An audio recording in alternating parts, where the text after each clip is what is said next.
Johnny Willow was a soldier in the U.S. infantry, and they sent him off to battle in 1943. Now Johnny had a girl back home, her name was Jenny May, and he made a solemn promise. So who's this that guy? he'd write to her each day. Yeah, that's singing? It's a mythical person.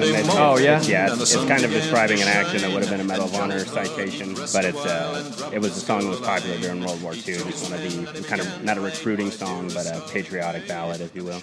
So is this the stuff that, like, soldiers would be singing? Not so much. This one's a lot different than what you'd normally hear during the time period. These were a little later styles, but they were more the balladier that you'd hear. Yeah.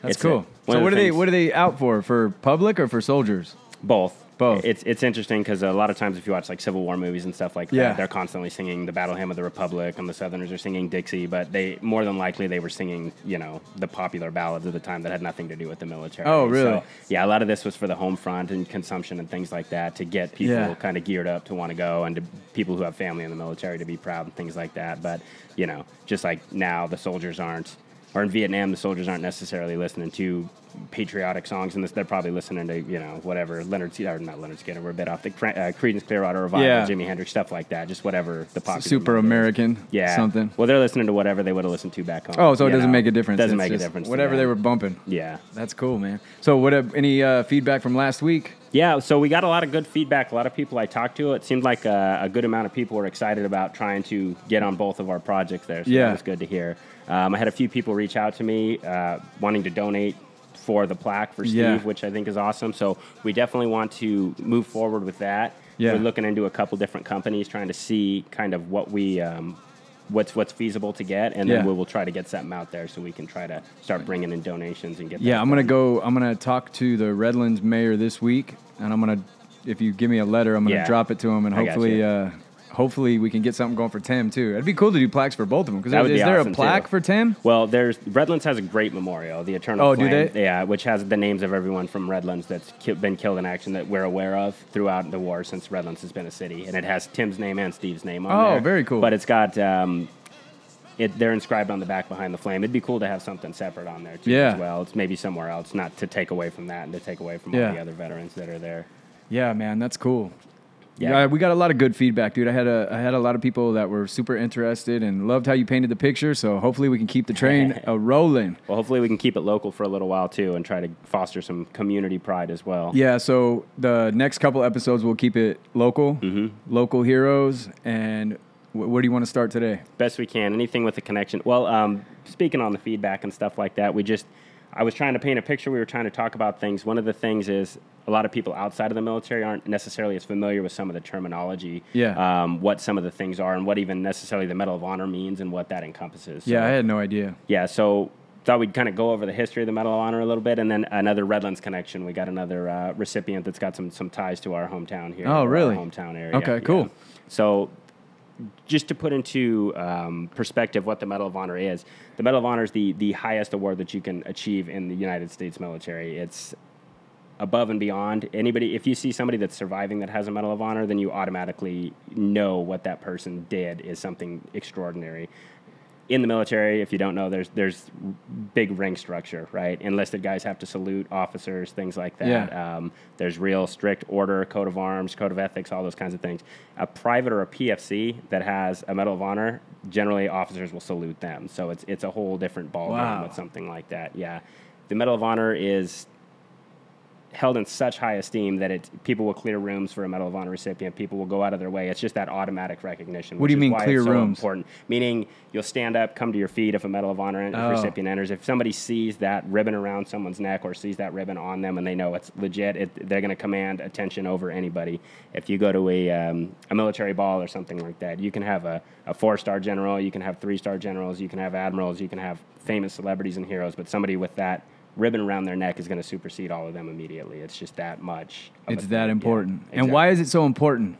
It's just the embodiment of everything that the military values. It's Medal of Honors today are never given for anything that's not an extraordinary feat. So it's you know that someone either voluntarily risked their lives to save other people or did something so extraordinary against the enemy. Generally, Medal of Honor recipient actions are something that was basically turn the tide of a battle. Or we talked about momentum, we talked about initiative. The initiative's going one way, everybody's helpless, everything's falling. The whole battle can turn or hinge on one person. Or it's that single embodiment like we had with Tim, where they're instantaneously willing to give their life. So, and a lot of times in the military, you talk about sacrifice, you talk about willingness to die. That's it right there in a nutshell. And like we mentioned last time, most of these actions, most of these citations, if you were to see them in a movie, you wouldn't believe them. So it's so above and beyond. Man. Chase has told me some stories of these Medal of Honor guys. You wouldn't even believe it. Like some of them, remember the raft guy, the guy with the raft? We'll probably get to him someday. But Sammy Davis. Yeah, I mean, he's kind of got a local connection too. He spent some time up in Big Bear. Crazy movie, like we talked about last week, movie shit. Like this stuff is, if it was in a movie, you'd go, oh, get out of here. This is ridiculous. But so how do they... It's verified. Right. And there's no bullshit and that's a good point, because that's one of the things I like to bring up is for every Medal of Honor recipient that's out there, how many guys are out there that weren't witnessed or did things so heroic that are, dead on the battlefield, but all the witnesses are... The pineapple. They're gone. Yeah. Yeah. So to earn the Medal of Honor, it's very structured, right? You have to have at least 2 witnesses. They have their sworn statements. It goes all the way up. There's committees. It goes to the commander of whatever branch of service that is. None of these things are just flippantly given. It's not going to be one of those things that... A lot of scrutiny, yeah. Right. You and I aren't going to be able to just, hey, let's bullshit and get our buddy the Medal of Honor. It's not going to happen. There has to be surviving witnesses. They have to write those citations. They're going to go do... Nowadays, they do a whole forensic evaluation, and basically they're going to go back to the battlefield. They're going to look at all these things. So these things are all verified. If you read it on the citation, you can take heart and know that that actually happened. Dang. It's interesting though, like you said, that you pointed that out. There have been cases. There's a book. I'm not going to mention the name offhand, but where they were collecting bodies on the battlefield, basically in Korea, and they kind of pieced the battle back together. They were going back to recover these bodies to bury them long after the battle, and they found a fortified position of an American soldier. This is during the Korean War. They found his body. They found a machine gun. They found about 1,000 expended machine gun cartridges, meaning he'd been sitting there firing. In front of the position, they found Chinese and Korean soldiers. They by the scores, by the dozens, all these bodies. But they only found the one body, so when they tried to piece it together, basically, like, how did this happen? What happened here? They can surmise, okay, we have all these dead bodies of the enemy. We have an American in a fortified position, and then they look behind and they have a rope. There's a rope going up the cliff face. So what does that mean? That means that other people took that rope and were able to escape, right? So by putting those pieces together, you can surmise that there was other people in that position. No one would be in a position by themselves. A machine gun crew is at least 2 to 3 people. But there's only one body there. That means the other guys got out of there, right? How did that happen? More than likely, he held that machine gun position, so they were able to escape. So they were able to get up over the mountain. Before he got taken. Right. Now, what happened to those guys? We don't know. Maybe they got captured. Maybe they got killed elsewhere. Maybe they didn't report So those properly. stories die with that soldier. Stories die with that soldier. Man. So is that why Medal of Honor recipients are so hesitant to want to... You know what I mean? They never are like... They never like bask in it. Right. In every interview I've read or every video I've seen, they all say it. We wear it for the other guys that didn't come back. Or we wear it for our squad. Robert Nett, he's a World War II officer who earned it. He said that... Yeah, it's actually an interesting idea. He wishes you could make a little attachment for a ribbon for every guy that was there when you earned it, so they could all wear it on their uniform too. That would be cool. And a lot of them say, I literally did nothing. I don't understand why I got this. Other guys in my unit should have got. There's that. So they were probably witnessing humility. Other heroic stuff. Right. And a lot of this stuff is, again, you take any of these minor things to the civilian world, and it would be an insane, heroic act. These are almost day-to-day. Some of these smaller things in these large-scale operations, especially guys that fought in Korea, guys that fought in World War II, guys that fought in the Pacific, they're used to seeing hordes of enemy charging and hordes of enemy falling. They're used to seeing multiple people dying, so they're just fighting as they think they're fighting. Yeah. What about the pineapple guy? Which guy is that? You remember the guy that they rode around his neck? This guy deserves the Medal of Honor. Oh, yeah. So the pineapple thing threw me up. Colonel Hackworth, he's an author. He's written a couple great books, military historian. He wrote, when he was in the Korean War, he lied about his age, joined the Army when he was 14, I believe, served in Europe. By the time Korea came around, he was 17 or 18, I think. But he was fighting in Korea, and he said they were pinned down, him and his squad, young guys, and a Polynesian American. They called him Pineapple. Yeah. He was, I believe he might have been Hawaiian. He picked up the machine gun and charged up the hill. He said they all thought they were as good as dead. The Hawaiian soldier picked up the machine gun, charged the enemy, came out, drove the enemy back, and was wounded in the process. They said the way he described it was just like we've been talking about. He literally knew he was going to die. He gives his life. He goes up, heroically pushes back the enemy. He takes the initiative. He allows these soldiers to gain that foothold so they can survive. So Hackworth and his guys, who have no education, they have no experience, all they know is that they've been fighting for a while. They want to put him in for the Medal of Honor because they feel so strongly about this guy that gave his life for them. They want to put him in. They think he deserves this. So they took a piece of a MRE box, the ration box, and they wrote on the side, rather than writing a formal, eloquent letter, and they wrote, "He deserves the Medal of Honor. He killed a bunch of gooks," which, excuse the language and the racial slur. But that's what it was. But to them, they're trying to say something, but they don't have the words for it. So he said somebody, a battalion, probably looked at it and went, "Well, he killed a bunch of gooks. That's what he's supposed to do," and threw it away. So that guy was never recognized. And it's just things like that. And they don't remember his name or anything. Right. And you move on, things go on, How many other guys are like that out there? So the guys that do get recognized, there's something to that. And it does represent the unit. It does represent everybody that was with you. It does represent all these. It would be cool to have, like, if everybody got a little something for witnessing it or being there, because then you could kind of, like, recognize it and go, "Oh, what happened?" Exactly. It's always a fun story to hear. So what do we go from there?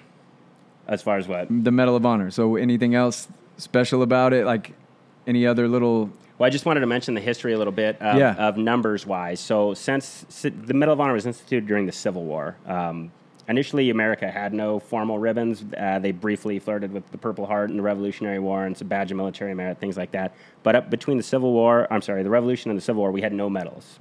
It was trappings of European society. We didn't do it. So in the Civil War, when they decided to give them out, that was literally the only medal there was. So they would give it for these heroic acts of valor, and they would also give it for nonsense. There was a unit that re-enlisted, so they gave everyone in the unit that re-enlisted the Medal of Honor. They gave it to all the pallbearers at Lincoln's funeral. So the numbers are a little skewed, but since its inception in, I believe, 1863 or 1864, there's been about 3,500 that have been awarded. Wow. So that sounds like a lot, but when you start to break it down, in the 20th century, World War I, World War II, Korea, Vietnam, Iraq, Afghanistan, Somalia, etc., there's been 1,033. That's all there's been awarded. Wow. Now, to put that in perspective, during World War II, 473 Medal of Honors were awarded. 16 million people served in World War II. So out of 16 million people, 473 earned the Medal of Honor in less than 4 years. 16 million people. So break that down and think about it there. And then increasingly from World War I to the present is the rate of posthumous awarding. So more often than not, more than 50%, the medal is awarded to people who are actually killed in action. They don't survive to come home to see that actual award. So there's less and less. Like we were just talking about before the show, actually. From Vietnam, Salvatore Junta, Sal Junta was the first recipient that had been awarded the Medal of Honor that was survived to receive it since Vietnam, and that he was awarded that in Afghanistan recently. Now there's 6 or 7 that are alive, I believe. Wow. But it's increasingly rare. It's Truman's famous, President Truman. His famous line when he would award the Medal of Honor to people, when he would put it around their necks, he would say, "I would rather have this medal than be the President of the United States." He said that to every single person that he awarded it to. He was a combat vet. He served in World War I in the artillery. And that's awesome. Yeah, so he's saying that to these kids, these young kids. Some of them are older, some of them are educated, but like Jack Lucas was 17 years old, I think, when he got the Medal of Honor. He got the Medal of Honor at 17? Yeah, he's another one going on the 14-year-old. He's the youngest of the 20th century. Big kid, Marine. He joined he snuck away, joined the Marine Corps at 14 years old. They caught him after boot camp, realized how old he was. They didn't know what to do with him. By then he was 16 or 17, so they sent him to California to help train because he'd been in military school and cadet. Yeah. So he said, screw this, I didn't join the Marines to drill. So he went AWOL and snuck on a ship bound for Iwo Jima. And then he, while on Iwo Jima, he was fighting. His rifle jammed. He said the enemy was up above them. They were in a trench line. He looked up. He fired 2 rounds. His rifle jammed. He looked down, and he saw 2 grenades in the pit. And again, just like we talked about before, he knew his friends were going to get killed or injured, so he dove on. He actually shoved the barrel, or he took his buttstock of his weapon, shoved one as deep as he could into the sand, reached out, grabbed another one, and held them both under his body. Only one of them went off, but he actually survived, but they thought he was dead, so they moved on. And when they went to put him in a body bag, he started twitching, and they realized this guy's alive. So he was able to recover, and then he was 17 years old during the action. I think he might have been 18 when he finally got awarded it. What a trip. Yeah. Wow. So what other history? Yeah, so that's just kind of shows you, again, how rare, how prestigious the medal is and what it means and why it's so important. Is there anything more prestigious? No, absolutely. I don't think so either. Not militarily. It depends on, how you look at things. What else could you receive? That's more than that. To me, nothing. Right? I mean, there's other medals. There's the Presidential Medal of Freedom. There's things like that, which, you know, no it's disrespect, more political, but they right? give it to Ellen DeGeneres or whoever. They make congressional medals, which are almost commemorative. There's civilian medals. There's, you know, astronaut But this medals. is like certified. But this is, to me, it's the most important thing. To me, it's that's it, man. You know, and like I said, that's Truman's quote. General Patton said something to the effect of, "I would give my own immortal soul to have earn that medal." Really? So that's how high he held that in esteem, and a lot of people, you know, recognizing that. And then what does a Medal of Honor's life look like after that? Well, nowadays there's so few of them. They get a stipend. It's like a retirement. I think they get like $1,200 a month. A lot of them go on speaking tours. Some of them become professionals at, you know, almost being a Medal of Honor recipient. They're like a goodwill ambassador for the military. So they'll go around, they'll do speaking engagements. Well, that's cool that they get taken care of. Yeah, and others just choose to go into kind of a private life and don't want anything to do with it. And increasingly, it's so much more rare. There's so few from Iraq and Afghanistan that are alive that's kind of, you know, with the way social media and everything is, they're very well known. But in Vietnam, a lot of those guys filtered back. Vietnam, there was... I like the way you say Vietnam. Sorry, Vietnam. 261 award in Vietnam. So some of those guys filtered back and were kind of unrecognized. Some of them have very tragic stories when they came back. Some of them succeeded and did very well. I know at least one suffered with mental problems. He ended up hanging himself in his trailer. He ended up in a trailer hanging himself. There was another that was killed in an armed robbery. He was the suspect. Really? He tried to rob a liquor store with an unloaded gun, possibly suicide. But, you know, not all of them get the limelight. Just like World War II, Audie Murphy came home and his face is on the cover of Time magazine or Life magazine, became fairly famous.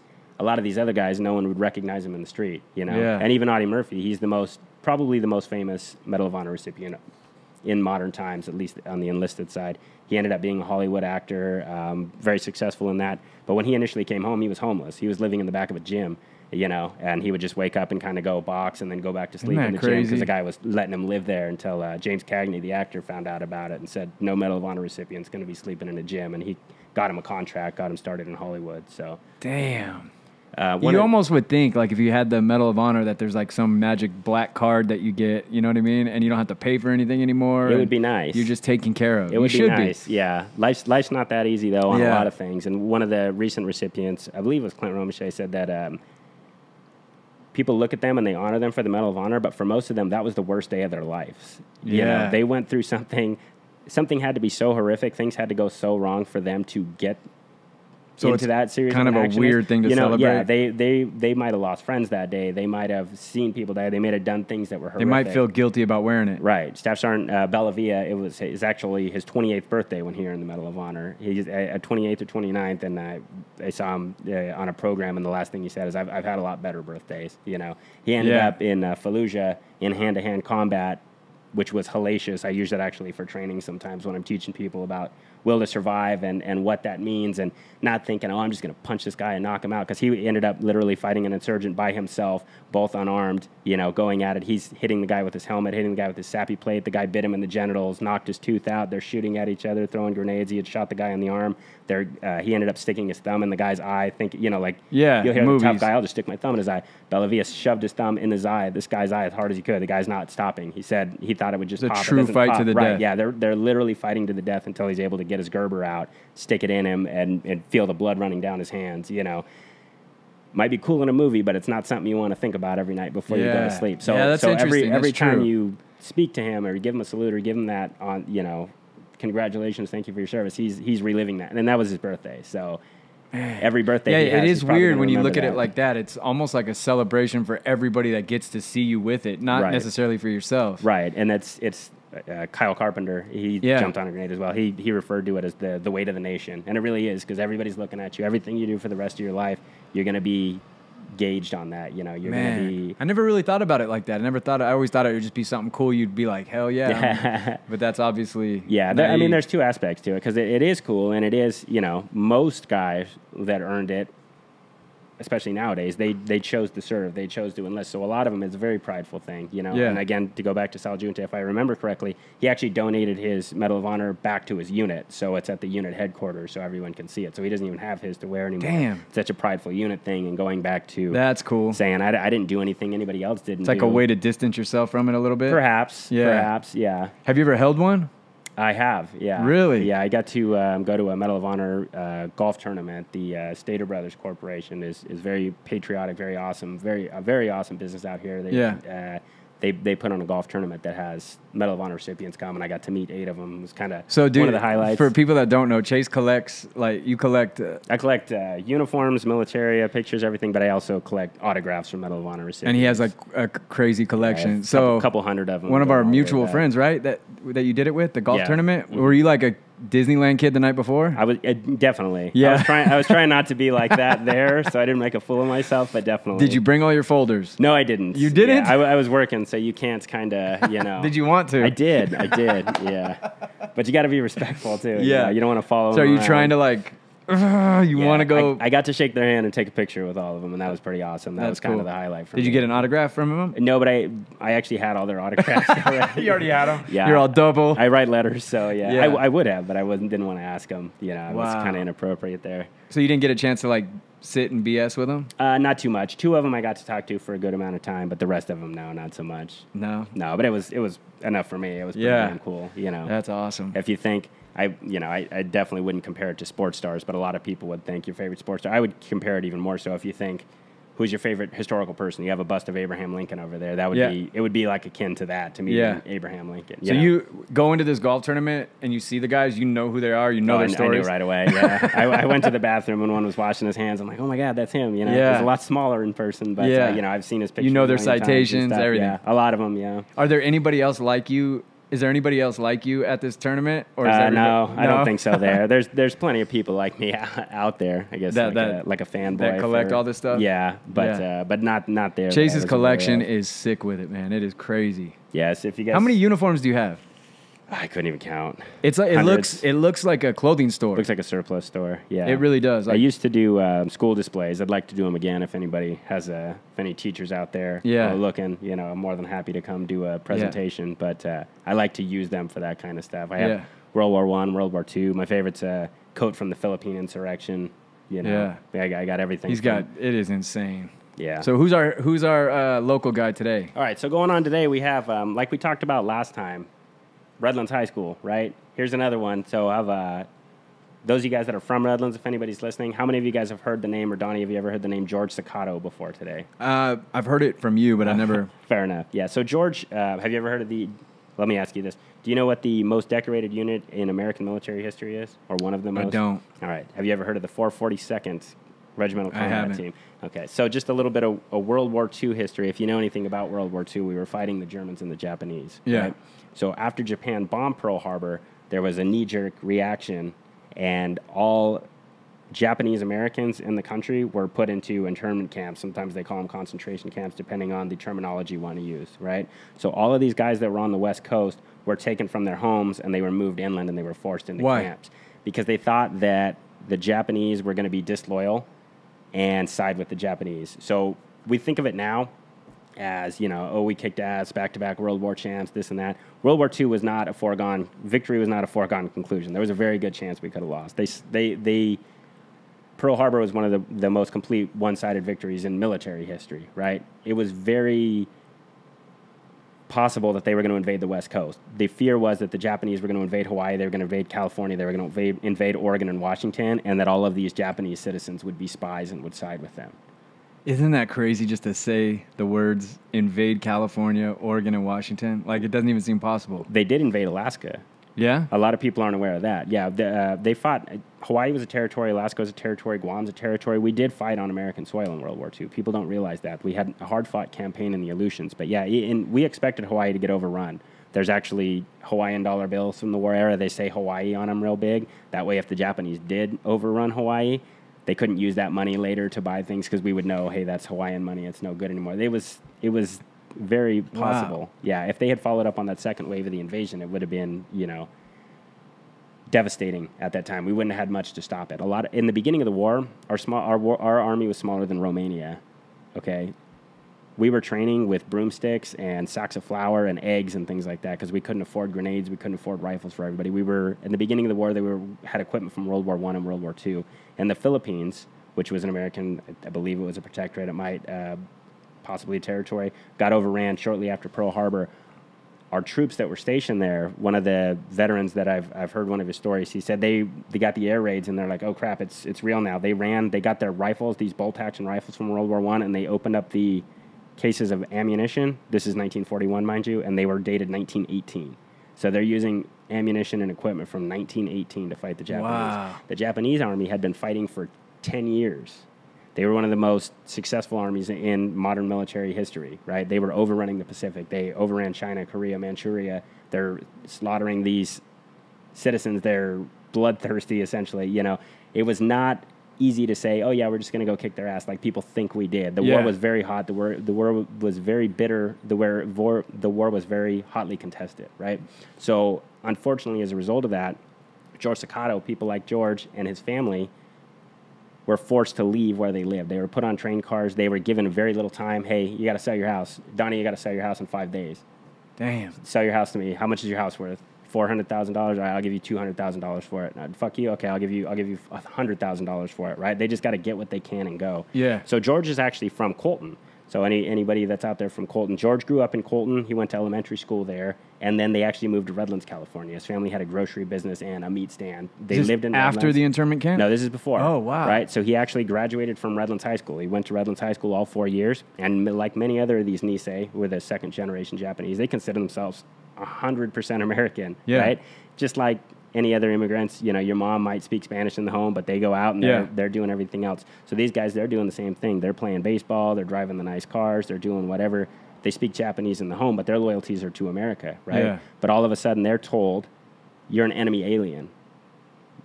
Move it on out. So they were either put on train cars and taken to these internment camps, or in the case of George and his family, they decided, we're going to leave and go inland so we don't have to be in a camp. So they moved to Arizona, okay, to get away. The shocking thing about this, or the crazy thing about this, was rather than being bitter and rather than, you know, turning against the country, a large amount of these guys joined the army. A lot of these guys... To show their allegiance? To show their allegiance, exactly. They joined the army, they joined the military, they wanted to fight. So the prejudice still being what it was, they wouldn't let them fight in the Pacific, right? So you would think, oh, these guys speak Japanese, we can use them as interpreters, but they still thought, oh, they'll go over to the enemy. So they ended up sending them to Europe to fight in Europe. They fought in Italy, they fought in France. They fought so hard in Italy, the 100th Infantry Regiment, that they kind of realized, I think it was General Clark said, give me 1 million more guys like that. So then they ended up opening up the recruitment. They let these enemy aliens, as they were calling them, even though they were born here, join the ranks and go over there and fight. So George Sakato was one of those guys. George Sakato was 5'4". He said he couldn't hit shit with his rifle in basic training. He couldn't get over the 8-foot wall. He would just run around it when they weren't looking. Not a fighter. He tried to join the Air Corps. He wanted to be a pilot. He said he enlisted. They finally let him go in. He goes in, they ship him to boot camp, and he's looking around. He says, where's all the planes? And they said, oh, surprise, you're in the infantry. So unbeknownst to him, he ended up just being one of these grunts, okay? The 442nd ended up being the most decorated combat unit in American history, right, for its size. By the end of the war, there was 21 Medals of Honor awarded to this unit, 1 Distinguished Service Cross, 560 Silver Stars, 22 Legions of Merit, 15 Soldiers Medals, 4,000 Bronze Stars, and 9,486 Purple Hearts. This is a unit that initially was 4,000 people, but it ended up being 14,000 rotated through because they were a unit size of 4,000 that has 14,000 people through it. That means people are dying, people are wounded, and getting replaced. So out of 1,400 people, you have 9,486 Purple Hearts and 21 Medals of Honor. So almost everybody was wounded. It seems like it. Yeah, just almost unheard of. Just vicious fighting. There's old comics and stuff you'll see. It's the American Bonsai Charge. You know, they actually yelled Bonsai in one of the battles. Were they all Asian? Almost. A lot of the officers were white. There was some Koreans mixed in there. But for the most part, this was Japanese and Hawaiian. They came from the 100th was mostly from Hawaii, and then the Japanese Americans were the 442nd. Why so much The patriotism, man. Yeah. See, that was the so thing. It's different. They were trying to prove themselves. Absolutely. They were trying to prove themselves. And a lot of them, when you read their letters and you read their things like that, they'll write home to their families. They're in the internment camps. Their moms and dads are in these internment camps. And they're saying, we'll show them that we're as American as anybody else, right? Damn. We'll make things better for you. And a lot of the guys that later enlisted, the little brothers and things like that, they're saying things are better now because of you guys. They're over there thinking, you know, you're making us proud. I actually have, from the 442nd Regimental Combat History, the Japanese-American Creed. If you mind if I read this? Yeah, go for it. Right, so this is actually from their unit history. This is something, when I was in the Army, we had the Infantryman's Creed. In boot camp, before you would eat, you had to say the Infantryman's Creed every day. Any good infantryman, good infantrymen should know the Infantryman's Creed while they're in the infantry. I still remember it 15 years later. But this is the Japanese-American Creed that was held dear by the members of the 442nd. It says, I am proud that I am an American citizen of Japanese ancestry, for my very background makes me appreciate more fully the wonderful advantages of this nation. I believe in her institutions, ideals, and tradition. I glory in her heritage. I boast of her history. I trust in her future. She has granted me liberties and opportunities such as no individual enjoys in this world today. She has given me an education befitting kings. She has entrusted me with the responsibilities of the franchise. She has permitted me to build a home, to earn a livelihood, to worship, think, speak, and act as I please, as a free man equal to every other man. Although some individuals may discriminate against me, I shall never become bitter or lose faith, for I know that such persons are not representative of the majority of the American people. True, I shall do all that is in my power to discourage such practices, but I shall do it in the American way, above board, in the open, through courts of law, by education, by proving myself to be worthy of equal treatment and consideration. I am firm in my belief that the American sportsmanship and attitude of fair play will judge citizenship and patriotism on the basis of action and achievement, and not on the basis of physical characteristics. Because I believe in America, I trust she believes in me, and because I have received innumerable benefits from her, I pledge myself to do honor to her at all times and in all places, to support her Constitution, to obey her laws, respect her flag, to defend her against all enemies, foreign and domestic, to actively assume my duties and obligations as a citizen, cheerfully and without any reservation whatsoever, in the hope that I may become a better American in a greater America. So that's kind of that idea, that to become a better American in a greater America. If you don't like things how they are, if you don't like the way you're being treated, make it better. You're part of this, great American experiment, and they took that to heart, and they did so. They won over anybody that came across them. Nobody, again, at the time, in the American military would look at them and have anything to say, because all you got to do is look for the chest full of medals that those guys are wearing, Were enemies scared of them? Oh, absolutely. And that was there's an old movie about it, and it's the Germans surrender to them, and they look at them, and they look down at them, and they go, what are these guys? Are they Chinese troops? And the American officers says, no, they're Japanese. Didn't they tell you the Japanese surrendered? They're fighting with us now. It's kind of a joke, But you hear a lot about, they're scared of this unit and they're scared of that unit. I don't know that the Germans would ever know who they were actually fighting, but the tenacity of these guys, regardless of whether or not they knew it, if you were on the other side of them, you would know it, just based on the way they would fight, based on that attitude and that esprit de corps that they had moving forward. And the vast amount of wounded shows that, the way they just threw themselves at the enemy. Yeah. One of their most famous achievements was there was a battalion, or there was a unit of Texas troops, T-Patchers. I believe there's about 200 of them that ended up being cut off and surrounded by the Germans. They're fighting for their lives. They're dying. They're digging in. We can't get to them. They're airdropping supplies into these guys. The supplies are dropping short, and the Germans are getting them, so they're just eating them. So these guys are basically, you're either going to surrender and be in a prisoner of war camp, you're going to fight to the death, or you're going to hold out. So there was only one unit that could go get them, and that was the 442nd. The 442nd fought so hard that they had 800 casualties to rescue these guys.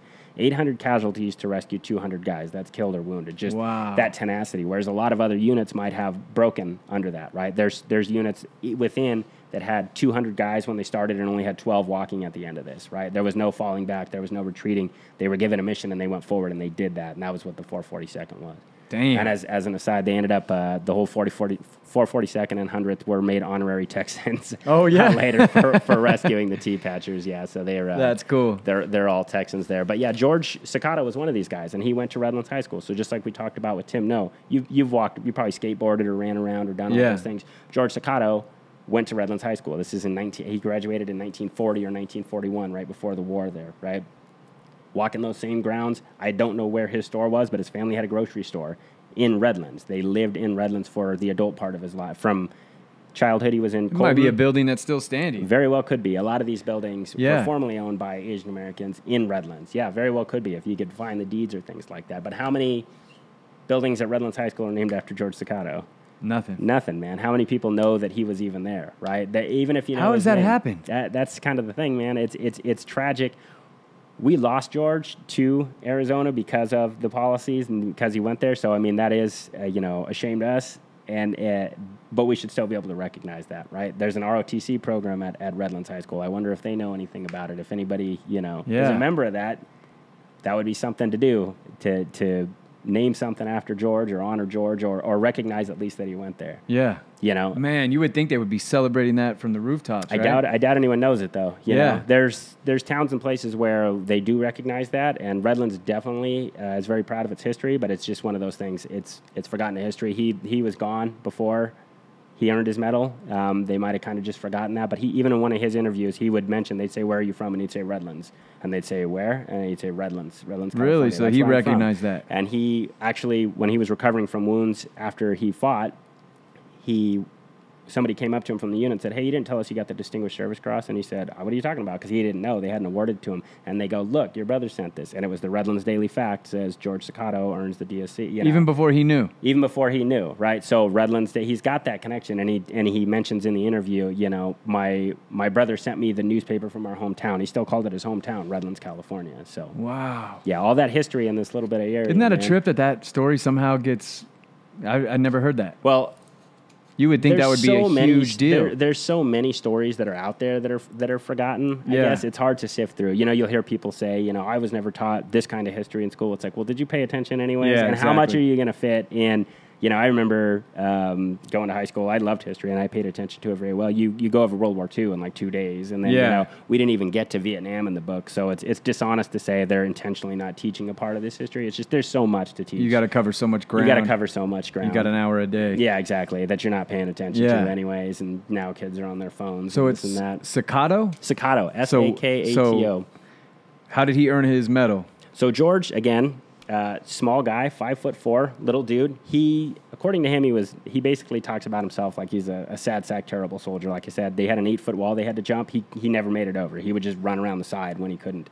They were fighting in northern France. The 442nd went through Italy. They're up near basically the Alps. They're on the border of Germany. The German troops fought a lot harder as you got closer to the homeland, obviously, right? So George finds himself in this fighting. The mountains are so high, they're so cold, and they're so dark that George said when they were moving up the hills to get into position, he had to hand off his pack, he had to hand off his helmet and his water because he wasn't strong enough to even carry it. He had to have somebody else give it to him, so he carried his rifle. At one point, he actually got rid of his rifle and got a Tommy gun, a Thompson submachine gun, out of a tank because he couldn't hit shit anyways. He said, "I never hit anything with the rifle. Every time we fired the rifle, so I figured at least with the Tommy gun, I would be able to have that." But he had about 90 days of combat. In that time, you progress from being that soldier who's just kind of there in uniform doing what it is. His first combat engagement, or one of his first combat engagements, he's on a hilltop with his friend. A new lieutenant comes up, and they're laughing and joking, he says. The officer was German, so he put his fingers to his nose like he was doing a Heil Hitler and started making fun of the German officer, and then he started getting chewed out, and then an artillery barrage hits. You were watching, Band of Brothers there, those artillery barrages, those tree bursts where the trees are just going. A shell goes off next to him. It throws him in the air. He's thinking like, "Oh man, what the hell was that?" And then he looks over and he sees his friend bleeding out. The blood squirting out of him. So he's trying to hold pressure on his buddy. At this point, this is his first combat engagement. Again, he's going from that civilian normal life to, by his own words, "I couldn't stop the blood without choking him." So he's trying to put pressure on him like he's taught that very basic first aid, but all that blood squirting out. So this is this guy that he's known for months. He's trying to apply pressure. He's trying to do the only thing he knows how to do, that basic first aid, and his blood is just bleeding out in his arms. Okay? Yeah. So that's kind of that trial by fire. After that, his friend was taken to an aid station where he was killed, where he ended up dying. He bled out. He lost too much blood. George ends up moving on. As they're moving, he's experienced sniper fire. He's seeing all the dead bodies on the ground. He mentioned all these troops, these American troops that basically had no heads. They had been exploded. They'd been shot. They'd been all these things. So there's just kind of that baptismal of fire. They ended up moving. He fought in several more engagements. His citation actually took place on October 29th, 1944, which, again, If you think October in the mountainous areas on the what were they France facing like in that point at that time? Well, like you described Vietnam. Yeah, this is towards the end of the war. So the German Wehrmacht, the army, was one of the most successful armies in the history of the world. In the beginning of the war, they had this, it's called Blitzkrieg, which means lightning war. They had this mechanized warfare. They just overran people just very quickly. Just France, Belgium, all these major nations are just falling by the wayside. By 1944, they were finally being pushed back. They were suffering losses on the Eastern Front, but now America's entered the war. This is after D-Day. We've been able to push these guys back, right? But the Germans were not a weak army, even at this point. The Germans would fight with everything they had. If you pushed them off the hill, they'd counterattack and they'd come back. We were able to use our air support. We're finally gaining air support. We're finally able to use our artillery. We're able to use the tanks. We're able to use all this mechanized warfare. In this mountainous region, though, tanks can't move as freely through the area. So it's back to infantry versus infantry. It's what it always comes down to. Despite, even in Desert Storm, they talked about, it's push-button bombs and this and that. It always comes down to the guy with his gun, the guy with the rifle on the ground. And that's where George is. So this 5'4" guy with an M1 Garand, moving up those mountains. You've hiked in the hills and mountains, right? So think about how... Is it cold? It's freezing. It's freezing. Snow on the ground? Heavy overcoat, snow on the ground. Yeah, rocky outcrops. You can't dig foxholes because you get 2 feet down or 2 inches down and you hit a rock, kind of like Mentone. Yeah. You're not getting a foxhole. Your feet are freezing. Every step you take, they're aching. Your feet sweat as you walk. Now your feet are freezing. You go down to sleep at night. You can't take your boots off. Just that aching cold. And I have my mannequin here. If you see the armor that's on him? No. Exactly. No armor at all. All they're wearing is that wool shirt and that thin little jacket. The helmets, though, if you're not familiar with the M1 helmet, it doesn't stop grenades. It doesn't stop rifle rounds. It doesn't stop shrapnel. The only thing about it's going to stop is a glancing blow or rocks and things like that. It's so pitch black that they actually had to grab on each other's backpacks or rucksacks to the guy in front of them so they could even move to get into position. So that's kind of the scene that's here. Now, George ended up on a hill. It was 617. This is from his citation in Bifontaine, France. I'm sure I'm pronouncing that wrong, but I kind of don't care. Bifontaine. Bifontaine. After his platoon had virtually destroyed 2 enemy defensive lines, during which he personally killed 5 enemy soldiers and captured 4, his unit was pinned down by heavy enemy fire. Just on a total aside, you'll hear kids and stuff like that talk to vets. How many people did you kill? This and that. Most combat soldiers, even guys that have been heavy combat, never know if they kill anybody or they never kill anybody. It's very... If you can say someone killed 5 soldiers, that means they're in very, very close fighting. Yeah. Right, to even be able to verify. Right. Or just to get those targets. There's generally not those targets. Yeah. They're moving around. You're just putting down that volume of fire. So he personally killed 5 enemy soldiers and captured 4. His unit was pinned down by heavy enemy fire. Disregarding the enemy fire, Private Sakato made a one-man rush that encouraged his platoon to charge and destroy the enemy strongpoint. While the platoon was reorganizing, he proved to be the inspiration of his squad in halting a counterattack on the left flank, during which his squad leader was killed. Taking charge of the squad, he continued his relentless tactics, using an enemy rifle and a P-38 pistol to stop an organized enemy attack. During this entire action, he killed 12 and wounded 2, personally captured 4, and assisted his platoon in taking 34 prisoners. By continuously ignoring enemy fire, his gallant courage and fighting spirit, he turned impeding defeat into victory and helped his platoon complete its mission. Private Sakato's extraordinary heroism and devotion to duty are keeping with the highest traditions of military service and reflect great credit on him, his unit, and the United States Army. Now, again, just citation form, that sounds a little dry. When you actually break it down and start to go into what that means, right? Again, I mentioned the Germans always counterattack. If you have a fortified position and you're in there for weeks and the enemy comes and takes it and you leave, what do you know about that position? Everything. You have grid coordinates for your artillery. You know the layout of the trenches. Germans are notorious for counterattacking. They didn't give up positions that they fought for, right? That was pinned down by enemy fire. Disregarding the enemy fire, he made this one-man charge. They didn't mention what motivated him, right? So that's the citation. The citations are dry. But what ended up happening was one of his buddies, while they were fighting, he called out, hey, watch out for that machine gun. And his buddy, for whatever reason, looked and said, where? And he got shot and killed. So George ran over and grabbed him and tried to put some type of medical aid, tried to do something to save his buddy, and his buddy bled out and died in his arms. So when you go back to that citation, that's where you have that disregarding enemy fire. Sakato made a one-man rush that encouraged his platoon to charge. So that's where he said, F it. Right. So according to him, he says, He always had medical problems. He was skinny. He had pneumonia. He had chickenpox. He had all these things. He's not a fighter. By every time you hear him talk, he just talks about how I can't shoot, I can't run, I can't do anything. I heard him, or I read once where he was saying, I don't know how I even got up the hill. I couldn't even walk up the hill before. I had to have people like help me come up the hill. But he said his buddy's dead, laying there. He's holding him. He's covered in his buddy's blood. He said, I cried, I hugged him, and God, why?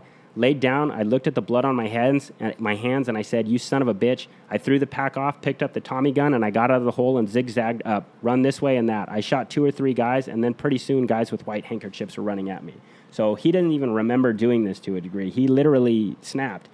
And again, the reason he had that Tommy gun is because he can't shoot. Yeah. It wasn't because he was a badass. He took 2 magazines, 30-round magazines, put them on top of each other so he could flip them out. And then he had a German pistol, a Walther, I think it was a 9mm in his pocket. He felt his buddy dying. He saw the blood on his hands, and he just had enough, right?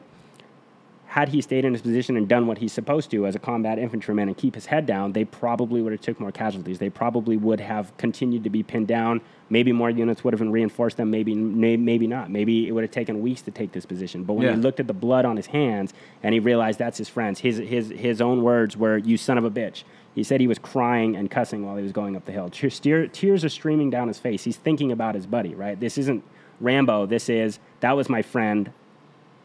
The war's personal at this point, right? Yeah. So he's just charging forward with his Tommy guns. Now, as you're the enemy and you're seeing that, again, you're expecting the Americans to do certain things. You're expecting them to fire and get down and then move and then try to bound forward. But now you have this crazy guy that's just running at you. He's emptying his magazines. He's pulling out pistols. He's shooting. That's able to inspire these other guys that are able to overcome. So other guys are witnessing that going, holy shit. Exactly. So once they see that, yeah, I'm not letting George die. Let's go. Everybody, let's go. The unit's motto is go for broke, which is a gambling term. Yeah. Like just put all in, go for broke. Fuck it. That's their term. That's their unit motto. That's their song. Go for broke. So they go for broke. They follow him, and they're able to take that hill, saving how many lives or how many weeks or how many times, because a day, a week, a month in one position means other troops aren't moving forward. That domino effects to how many lives are being lost. Kills morale. Right.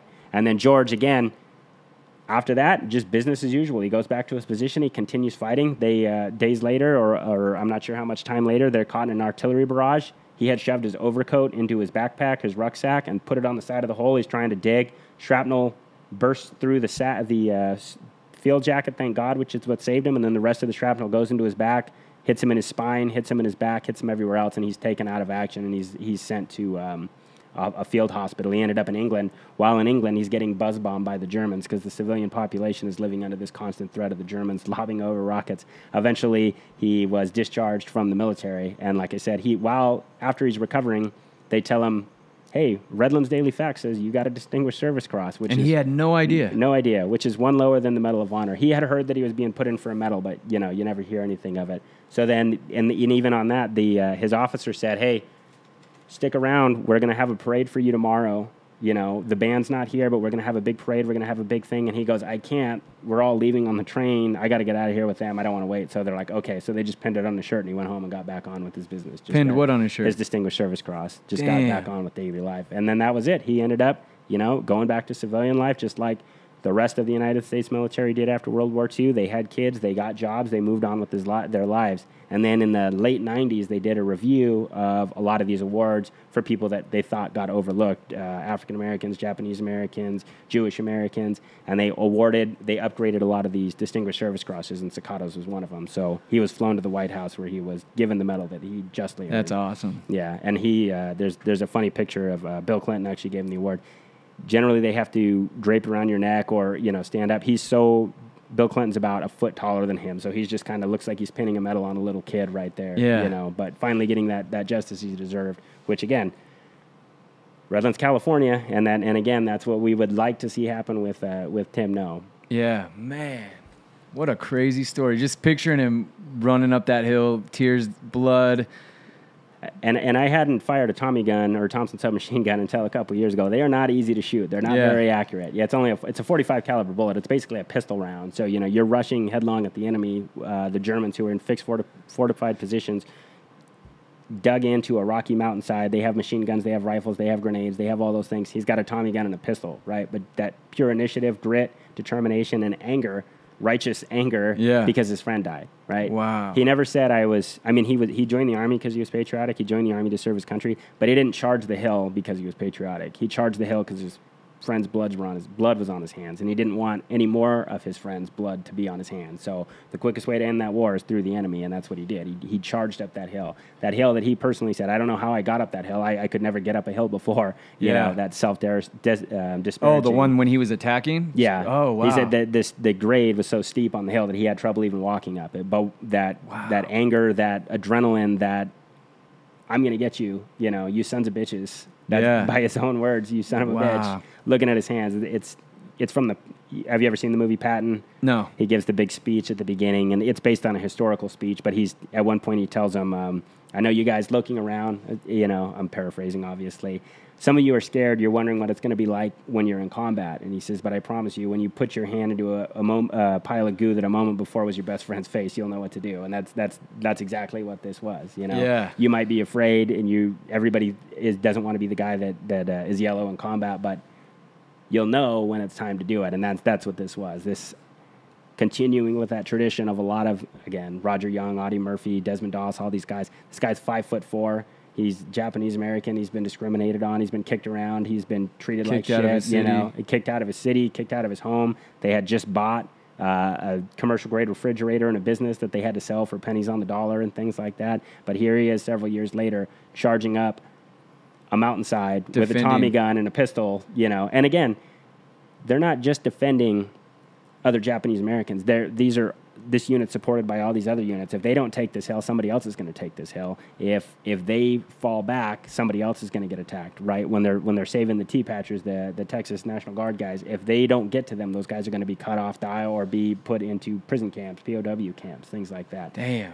So you're fighting for way more than yourself at that point. Yeah, and you asked me last time what was the difference between World War II and Vietnam. That's one of the biggest things for the soldiers. Vietnam, you do a year-long tour, you try to survive, and you come home. World War II, you ain't coming home until you get through the enemy. They're enlisted for the duration of the war. Quickest way to go home is through Berlin and Tokyo. So the harder you fight, the harder you get there, and the quicker you can see your loved ones again. So this is the infantry wins wars foot by foot. Yard by yard, mile by mile, walking there. They landed in grunt work. They started in Italy, they moved up to France, and they walked there. You hitch a ride on a truck every now and then, but for the most part, you're walking there. So they walked there, and that's that ground that they bought with their blood and their lives and their 9,000 Purple Hearts out of this 1,400 man unit. 9,000 wounds, and how many of those were dead? Guys that. Did you meet him? No, I didn't. And he's another one. I didn't know. I was just randomly perusing Medal of Honors, and I saw Redlands, and I went, what the hell? Yeah. And then it's at home of Record, Colton, California. And then I started reading about him, and he talks about I went to Redlands High School, RHS, and I went, well, what do you know? How is that guy not? Right. You'd think we'd have something. In fourth grade when you do the local history and stuff, wouldn't it be nice to just have something like that in there? Wow, what a great story. That was awesome, man. Yeah, and there's... we actually have a fairly rich heritage, or we did, of Asian Americans in Redlands and Japanese. My grandpa used to bowl with a member of the 442nd. Oh, yeah? Good friend of his, yeah. Super patriotic, super cool guy. My grandpa always talked about him like he was just, above everything because he was a member of the 442nd. It was one of those things that you knew if a guy's in the 442nd, they weren't hanging out in the rear peeling potatoes. They were the guys that were up there fighting. They were doing the work. Exactly. Heavy lifting. Yeah. George Kanatani, I think is how you pronounce it. I had it written down here. That was your grandpa's friend? Kanatani. Yeah, I think it was his bowling partner, actually. Yeah, I have a picture of them at Isn't that crazy? The Redlands bowling alley really? From back in the day. Yeah, you hear the, what do you say, 442nd? 442nd in the 100. And on the battlefield, they're like gods. Yeah. And then they come back and they're bowling at Redlands Bowl. Exactly. And it's still like that. Blending right in. Right. It's still like that. You have certain units, 82nd Airborne, 101st, things like that. Those dudes are it. Those dudes are badass. Yeah. And the guys that know, they know that, or the Rangers or the Green Berets or, Marine Recon and stuff. But you'll see them in civilian life and you start talking to someone, oh, you were here in this unit. It's like, good Lord, you're working at the gas company now and no one will ever know because the more badass they are, generally the more humble they are. And exactly. You'd never know it. Yeah, who would tell it? Shad, my brother, was telling me about a guy delivers to or something, but he was in Vietnam with the first cav, and he started texting me, he said he was here, there, and these are his medals, and he was at LZ X-Ray, and I said, holy shit, he was at X-Ray, and my brother goes, what the hell is that? That's, if you're in the first cav, you know what LZ X-Ray was. That's the Ai Drang Valley. That was the first major engagement of the Vietnam War. Again, heroes all. Anybody that survived that should be taken care of for the rest of their life at that point, you know. Wow, that's amazing. Well, that's a great story. Thanks for sharing. Yep. So anybody... you have anything to say to listeners? No, just like we mentioned last time, hopefully we can get something together with the plaque, and we'll keep you guys updated when we can get a little bit more. Any suggestions for the show? Any guest suggestions? You guys know anybody? You guys have anybody in your family that has a great military story and they'd like to come on for an interview? Leave it in the comment section. If you have suggestions for the show, comment section below. Like, subscribe, and share. And other than that, we'll be back next week with somebody else that's local, right? Got some more Inland Empire guys, some San Bernardino, Colton, things like that. Yeah, awesome. Try to keep it local, foster that community pride again. Yeah. I used to work in San Bernardino. Unfortunately, it's not what it used to be or what it could be again. You guys that are from San Bernardino, there's a lot of very prideful history there that we should know about. Same as Redland, same as Mentone, same as Colton. Those are the kinds of people that we should be holding up. Yeah. Kids in. These kind of stories, especially for a time like this. Yeah. San Bernardino, man, it's a shame some of the things that have happened there recently, but, you know, Joseph Rodriguez, Medal of Honor recipients from there. Oh, we're going to get into that one Clarence eventually? Craft, yeah. Oh, all yeah, right. for sure. Medal of Honor recipients from San Bernardino. Those are the people we should be holding up high. Absolutely. So, all right, we'll be back next week, y'all. Thanks Thank you for listening.